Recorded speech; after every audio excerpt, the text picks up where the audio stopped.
ረጅም አድርገን ስለምናስበው እኮ ነው። ሰውየው ባረጀ ቁጥር ሁለት ነገር ልቡ ውስጥ እየጎለበቱ ይመጣሉ ብለዋል ነብዩ ሰለላሁ ዐለይሂ ወሰለም። ሁለት ነገሮች ውስጥ ይጎለበታሉ። እሱ ያረጀ ጉልበቱ እየደከመ ነው።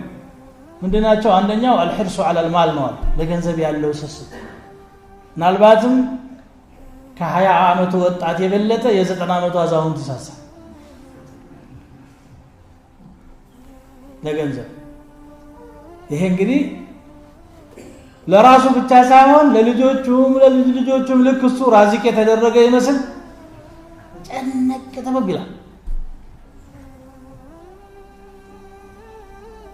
ሁለተኛው ደግሞ አልሂርሱ ዐለል ዑምር ነው የሚለው፣ ለእድሜ መጓጓት። ረጅም እድሜ እንመኛለን። እንደውም ሞት የሚባለው ማለፊያ መንገድም ቢኖር ጥሩ ነው አይደል? ኢብሊስም የለመነው ይችን ነበር እኮ አንظርኒ ኢላ የውም ዩብዓሱን አለ። እስከሚቀሰቀሱበት ቀን ድረስ አቆየኝ አለ።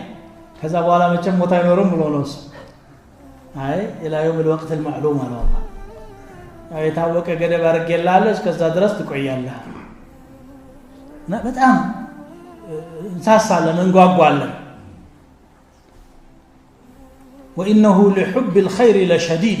لحب الخير ማለት لحب المال ማለት ለቁሳዊ ፍቅር የብርቱ ነው ሰው ብርቱ የሆነበት ነገር ይሄ ነው። አለዛ وخلق الإنسان ضعيفا ነው የሚለው ሰው ደካማ ሆኖ ነው የተፈጠረው ይላል።